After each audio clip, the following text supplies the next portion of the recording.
Hello friends, कैसे हैं आप सभी लोग। मैं योगेश फिर से आपके अपने प्लेटफॉर्म पर मैं आपका स्वागत करता हूं। उस प्लेटफॉर्म का नाम है नया एकेडमी।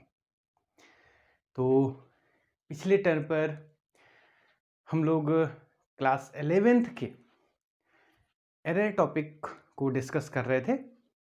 सिग्निफिकेंट फिगर को डिस्कस किया था, एक्यूरेसी एंड प्रिसीजन को भी डिस्कस किया था।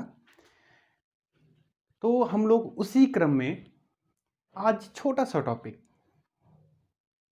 टॉपिक आपके सामने लेके आया हूं।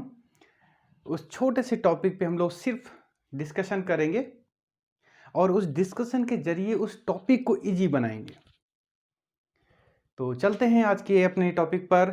आज का जो टॉपिक है वो है कि रैंडम एरर को हम लोग कैसे मिनिमाइज कर सकते हैं। How we minimize the random error. आपको पता है रैंडम एरर क्या होती है कि जिसका प्रोड्यूस होने का कोई फिक्स रीजन ना हो, that is called random error. Random मतलब ही होता है कि जिसके आने जाने का कोई क्रम ना हो। हम लोग पढ़ने वाले हैं एब्सोल्यूट एरर। दूसरी टाइप की एरर पढ़ेंगे मीन एब्सोल्यूट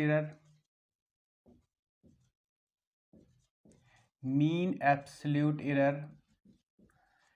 तीसरी टाइप की एरर पढ़ेंगे रिलेटिव एरर। और चौथे टाइप की एरर पढ़ेंगे हम लोग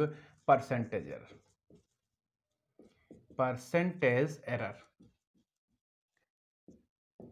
ठीक है, मतलब हम लोग इतने टाइप से हम लोग क्या कर सकते हैं, रैंडम एरर को मिनिमाइज कर सकते हैं। अभी होते क्या है जरा एक एक करके डिस्कस करते हैं। आपको मैं एक कहानी टाइप में सुनाऊंगा और उस कहानी नुमा एक डिस्कशन से हम लोग इसको बहुत इजीली समझ लेंगे। ठीक है, चलिए स्टार्ट करते हैं कहानी। जैसे जब मान ली आप जब लैब में एंट्री करते हो तो टीचर क्या बोलता है, इस पेन का आपको डायमीटर निकालना है या जो भी आपको चीज दी हुई है उसका डायमीटर निकालना है। आपको तो ठीक है साहब, निकालते हैं। टीचर बोलता है एक नहीं 5 बार निकालना है। ठीक है, निकालता हूं। तो आपने क्या किया, A1 A2 A3 A4 A5 ये 5 रीडिंग आपने उसकी निकाल दी। ये आपकी 5 रीडिंग हो गई। तो सर के पास गए, सर देखो मैंने रीडिंग निकाल ली। तो सर ने कहा भाई ये आपने इस पेन के 5 डायमीटर निकाल दिए। मैंने तो कहा था इस पेन का डायमीटर निकालो। आपने 5 रीडिंग निकाल दी और 5 रीडिंग में देखा कि लगभग 3 से 4 रीडिंग हैं जिनकी रीडिंग डिफरेंट है। तो सर ने पूछा कि क्या इस पेन की 5 डायमीटर हो सकते हैं। आप कहोगे नहीं सर इसका तो डायमीटर एक ही होगा। तो फिर आपके 5 आंसर कैसे आ रहे हैं, तो आप क्या करोगे। तो सर ने कहा इसका आप मीन ले लीजिए, क्योंकि रीडिंग इसमें एक भी गलत नहीं है, बस थोड़ा सा कहीं कहीं एरर आ गई है, उसकी वजह से रीडिंग थोड़ा सा अप डाउन हो गई है। तो उन्होंने कहा इसका मीन ले लीजिए। तो आपने क्या किया, तुरंत इन सबका मीन ले लिया। A1 A2 A3 A4 और A5 और इसका 5 से डिवाइड कर दिया। ये क्या आ गया भैया, आपका मीन आ गया। फिर आप लेके गए, सर देखो मैंने मीन निकाल दिया। अब जो ये आपने मीन निकाला है आपने अपने रीडिंग का, अब सर ने क्या बताया आपको कि भैया ये जो है वैल्यू ये आई है इस पेन का डायमीटर।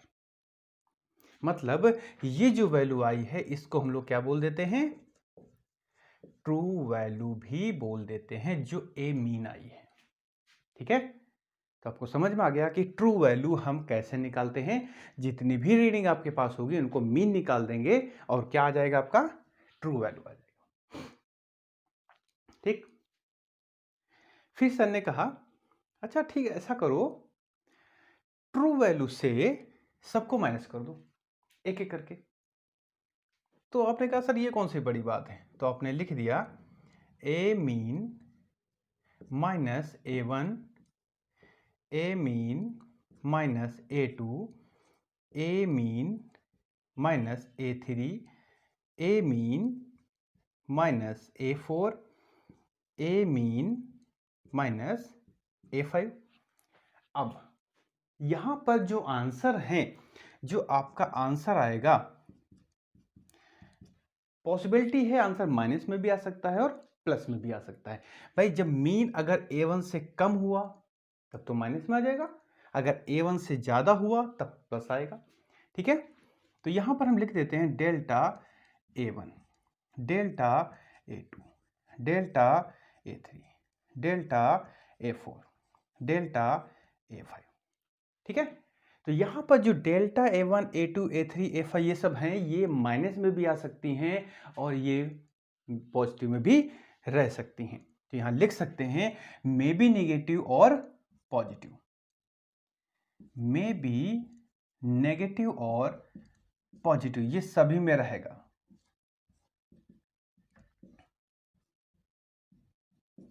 ठीक है, तो सर ने क्या कहा आपसे, ट्रू वैल्यू से आप सब ऑब्जर्व वैल्यू को माइनस करने के बाद जो ये वैल्यू आई हैं उनको उन्होंने नाम दे दिया, भैया ये क्या है वैल्यू, ये वैल्यू है आपकी एब्सोल्यूट एरर। ये क्या है भैया आपकी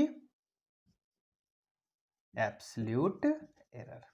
ठीक है, आपने एक एरर तो बता दी, एब्सोल्यूट एरर मतलब मीन वैल्यू, मतलब ये ट्रू वैल्यू से जब मैंने पहली रीडिंग को ऑब्जर्व वैल्यू को माइनस किया, एक आंसर आया, इसको बोलते हैं एब्सोल्यूट एरर। तो एब्सोल्यूट एरर नेगेटिव में भी हो सकती है और पॉजिटिव में भी हो सकती है। तो यहां पर भी लिख देंगे कि मे बी पॉजिटिव और नेगेटिव। ठीक है, अब एब्सोल्यूट एरर तो पार हो गया, क्लियर हो गया आपको। आगे है मीन एब्सोल्यूट एरर।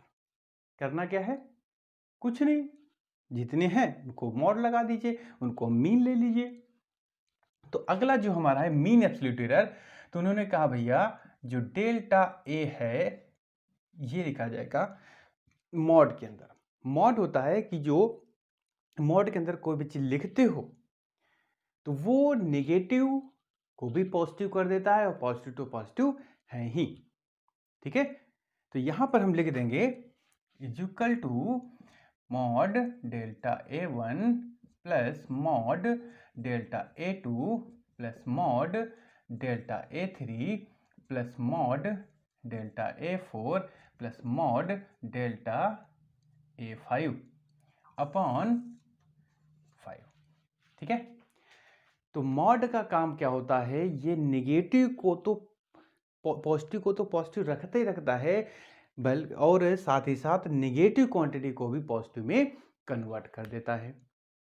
ठीक है, तो सिंपल से अगर शब्द में समझे तो हमको जब हम मीन एब्सोल्यूट एरर निकालेंगे तो हमको भैया इनके साइन से कोई मतलब नहीं होगा, हमको सिर्फ इनकी वैल्यू उठा लेना है, पॉजिटिव में है या नेगेटिव में उससे हमको मतलब नहीं रहेगा, हम सिर्फ इनकी वैल्यू उठा लेंगे।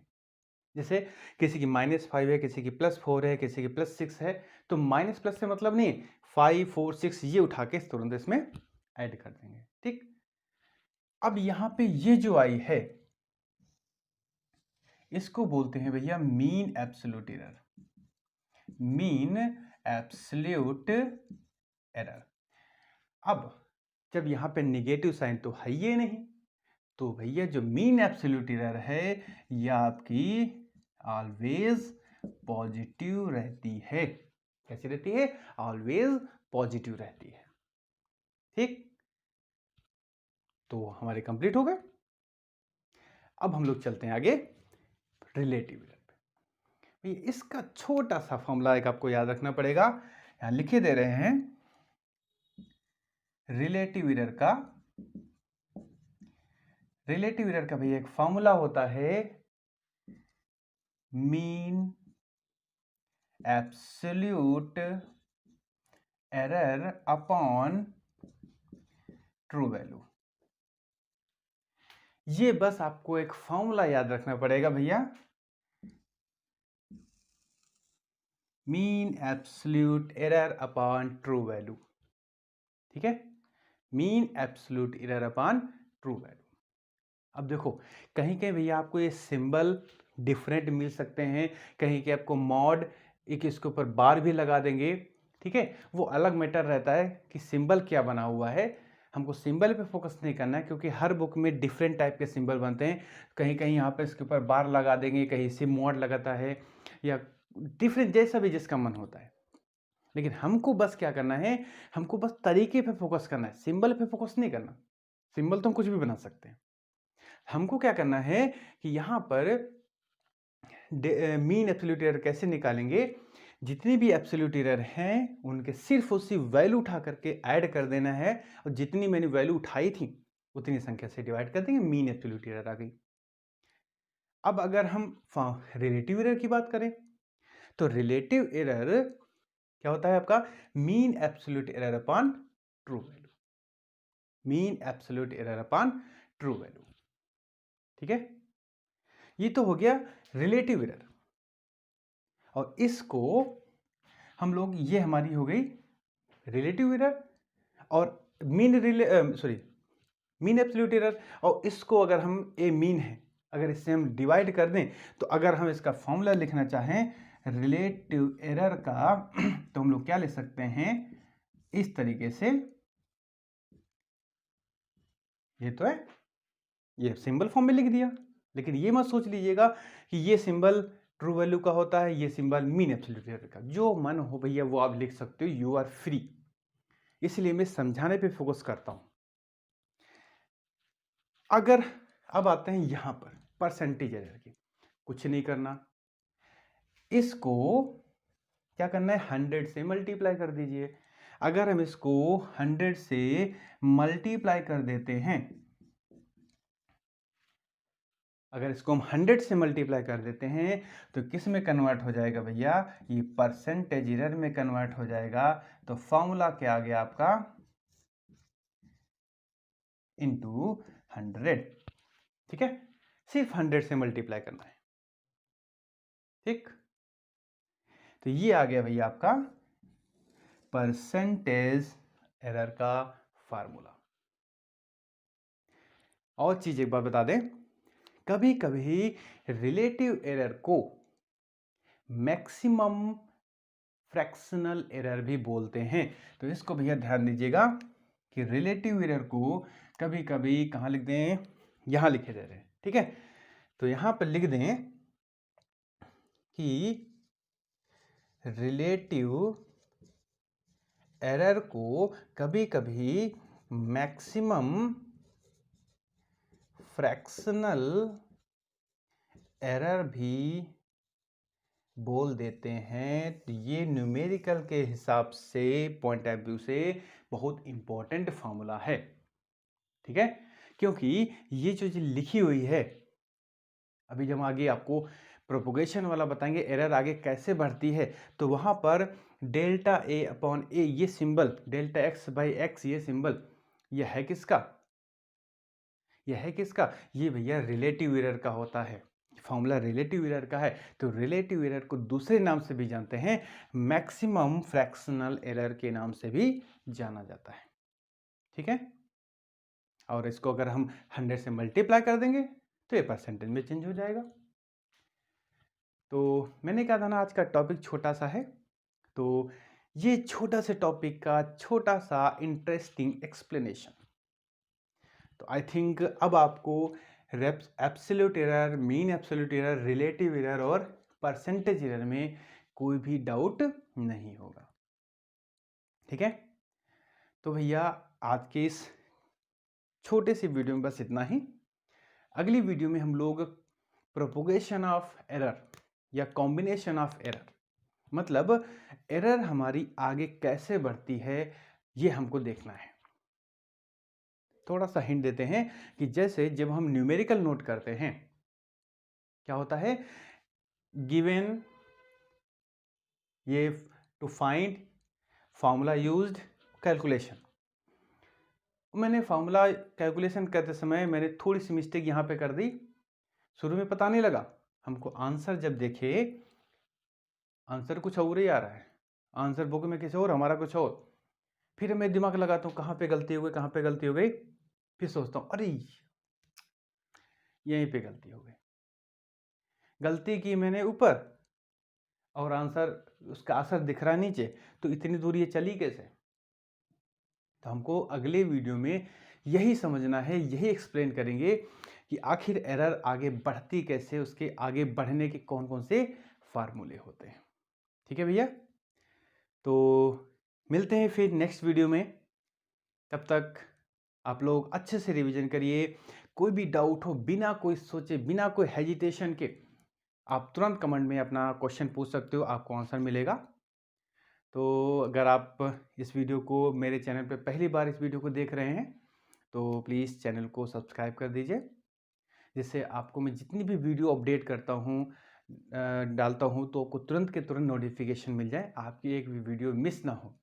और मैंने प्लेलिस्ट में सबको एक सीक्वेंस वाइज डाल रखा है, ठीक है, तो वहाँ से भी सारी वीडियो आप अपने प्राप्त कर सकते हैं। तो इसी के साथ ही मिलते हैं फिर नेक्स्ट वीडियो में डिस्कशन के लिए। तब तक के लिए आप लोग अपना ख्याल रखिए। Take care and bye bye.